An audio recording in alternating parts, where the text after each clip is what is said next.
All right, we are going to start the second half of World War II. So in class, we talked about the Holocaust going on in Europe. We've talked about the first parts of war. We've talked about what war looks like at home. And we've talked about Japan striking on Pearl Harbor. So we're going to pick up with Japan and the war in the Pacific theater. That's what that's called, the Pacific realm of the war. And that now that the United States has entered into the war, that is where a lot of the U.S. forces are sent. So Japan poses the strike in the Pacific at the United States. They're going to seize Guam, Wake Island. They attack the Philippines, British Malaya, Hong Kong, the Midway Islands, and Thailand. And these strong victories in the Pacific, they encourage the Japanese to continue to strike and fight in the Pacific Ocean. So, as a result, the Allies are going to fight back. The Japanese really do at this time seem pretty unbeatable. But the Allies want to strike back in the Pacific, and you have Colonel James Doolittle, who bombs Tokyo and other cities. And while they don't do that much damage, they prove that Japan can be attacked and that they can be struck back against. So Doolittle's raid is really going to boost American morale. And the Allies are going to start to turn the tide of war with a few victories in the Pacific. But probably the most important victory that we talk about in the Pacific is the Battle of Midway. Japan is going to target the Battle of Midway Island, which is home to a U.S. airfield. So they know that U.S. troops are going to be stationed there. And the United States is going to have prior knowledge of this attack headed toward Midway Island, and they're going to allow the Japanese to make the first strike while they hide because they are outnumbered by the Japanese men. So they're going to allow them to make the first strike, but once they do, they begin a large battle, a naval battle, a big bombardment, and the United States is able to defeat the Japanese Navy and turn the tide of war in favor of the Allies in the Pacific theater. So now the Japanese are not the dominant force in the Pacific. The United States has come and they have won a major battle, proving that Japan can be stopped in the Pacific. So now that they have won a battle, the Battle of Midway is under their belt, the United States is going to get a strategy for the Pacific Ocean. We're dealing with those Pacific islands. So General Douglas MacArthur, who is the commander of the Allied powers in the Pacific, he believes that if you storm each individual island, that's going to be a long and costly war. So he adopts the idea of island hopping, and basically it's just only conquering or attacking those islands that are important to for Japanese, for their important to their army. So after taking these important islands, he's going to use air power to cut off the supply lines and starve them. So this idea of island hopping, only going after these important islands to Japan, is going to save the United States in resources and in supplies because they're only focusing on those islands that are important. They're not wasting their time and money on all of the islands. So we get to the Battle of Guadalcanal, and what happens there is the Japanese are building a very large air base at Guadalcanal in the Solomon Islands. On August 7th, 1942, 19,000 Marines landed on Guadalcanal, where the Japanese are taken by surprise by bombardment. And the Allies are able to take the airfield, but they have to engage in a 6-month-long battle for control of the island. The Japanese eventually abandoned the island, calling it the Island of Death because of the long battle that took place at Guadalcanal. All right, so now let's turn our heads and our attention back to Europe. So when that's all going on in the Pacific, the Russian winter is starting to let up. And so you're going to start to see a little more action in Europe. So once the Russian winter is over, the Germans are ready to take over. Remember, we talked about them being there at Leningrad. Well, they're ready to go. So Hitler is going to send his 6th Army to seize oil fields in the Caucasus Mountains and Stalingrad on the Volga River. And this results in the Battle of Stalingrad, which takes place on August 23rd, 1942. The German Air Force, or the Luftwaffe, goes on bombing raids that basically set the city on fire. Yet Stalin is going to have his commanders defend the city that's named after him at all costs. As you can know by Stalin's personality, we know he's going to want that to be defended at all costs. By November 1942, the Germans are going to control about 90% of that city. However, it's November. We know what happens in November in Russia. It gets very, very cold. So the Russian winter is going to set in. By November 19th, the Soviet troops are going to launch a counterattack on Germany, and they're going to cut off all of their supplies. In the meantime, Hitler is declaring that the city must be held at all costs. After a long Soviet winter, by February 2nd, 1943, German troops surrender to the Soviet army. Their troops are starving, they're frostbitten, they're cold, they don't have supplies, they don't have anything to survive this Russian winter.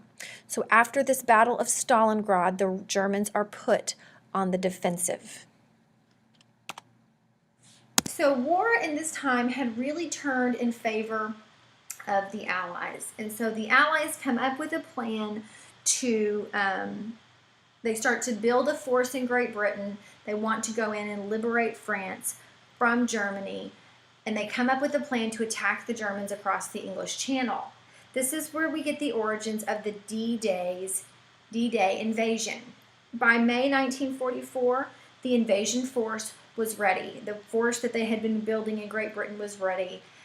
They were fighting under Dwight D. Eisenhower, like I said, who later becomes president. He was first the general in the World War II.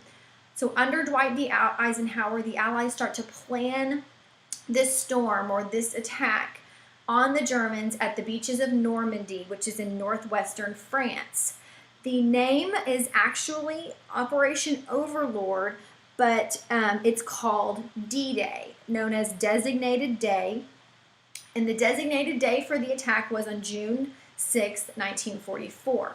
Now the Allies wanted to kind of, excuse me, the Allies wanted to trick the Germans because the Germans knew an attack was coming, but they wanted to keep them guessing. They wanted to keep them wondering. So they set up kind of a dummy army with its own headquarters, its own equipment, and they set up this dummy army to attack the beaches at Calais to kind of throw the Germans off.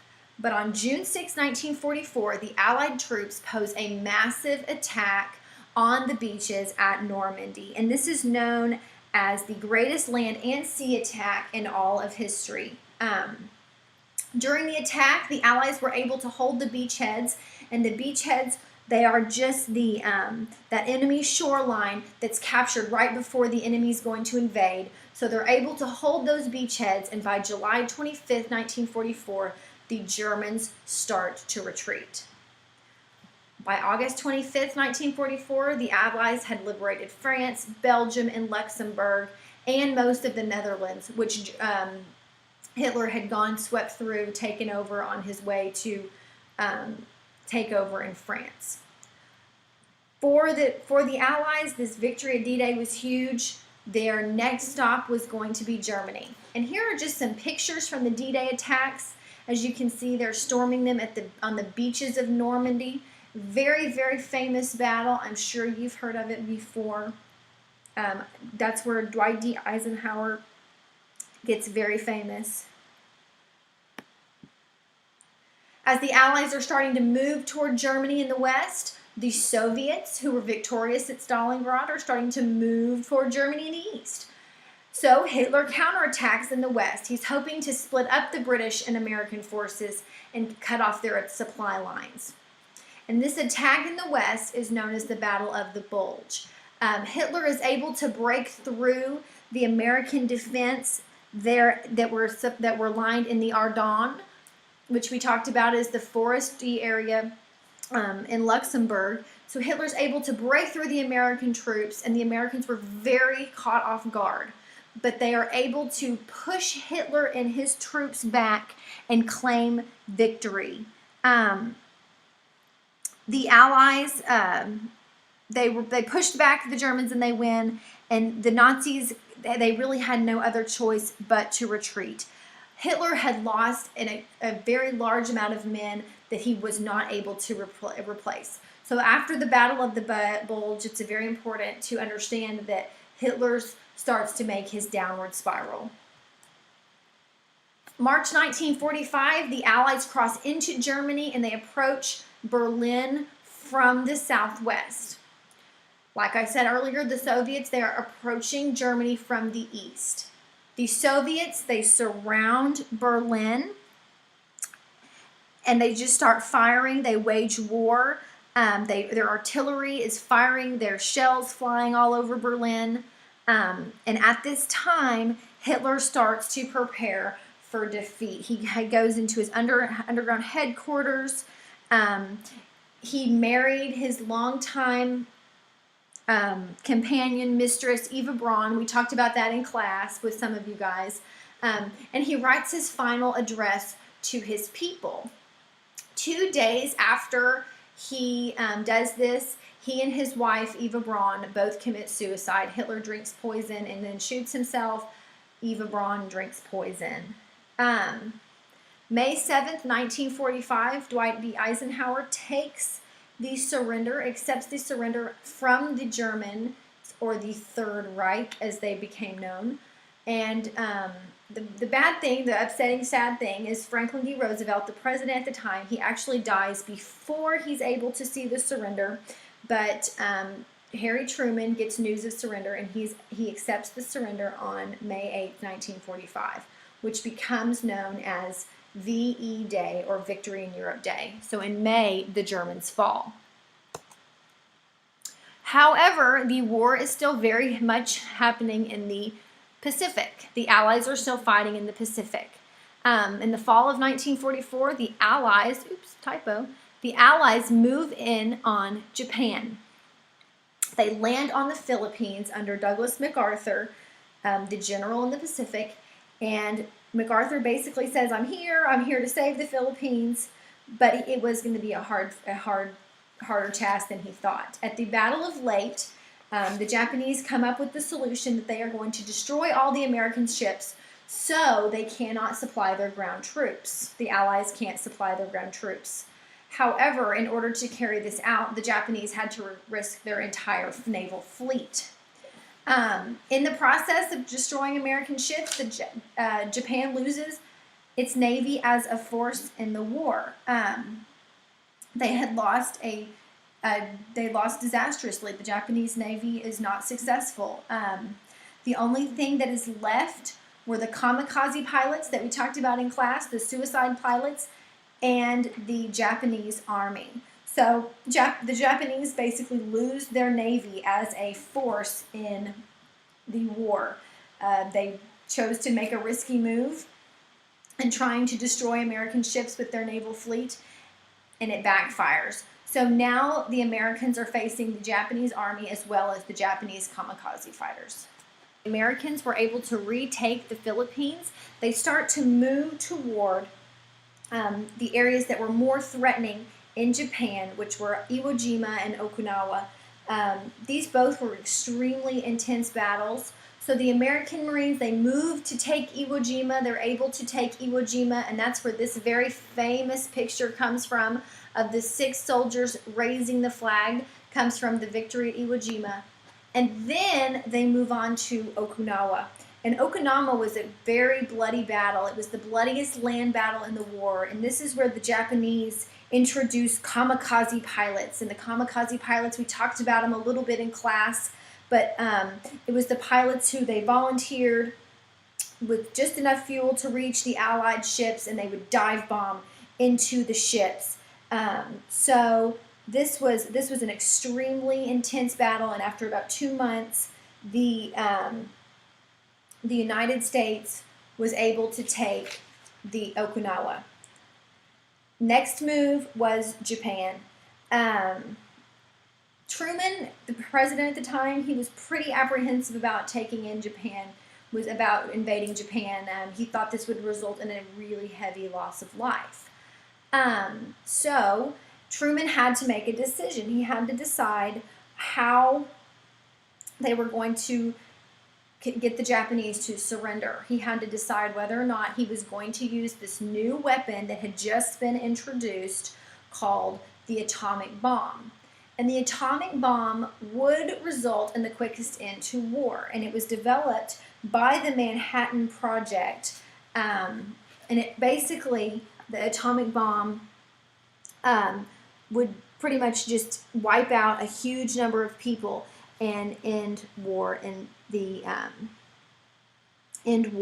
Pacific. Basically, Truman said if they didn't surrender, they could expect a rain of ruin from the air. But the Japanese did not respond. So August 6, 1945, the United States dropped an atomic bomb on Hiroshima. 3 days later, the U.S. drops another A-bomb on the city of Nagasaki. At Hiroshima, about 73,000 people die in the attack, and at Nagasaki, about 37,500 people. About the radiation that the A-bombs caused killed more people, and it was a very, very brutal attack. After these two bombs were dropped on September 2nd, the Japanese surrendered to General Douglas MacArthur, and the war in the Pacific had officially ended. So this is the end of World War II. In class, we're going to talk about what Europe and the world looked like after World War II and how they started to rebuild.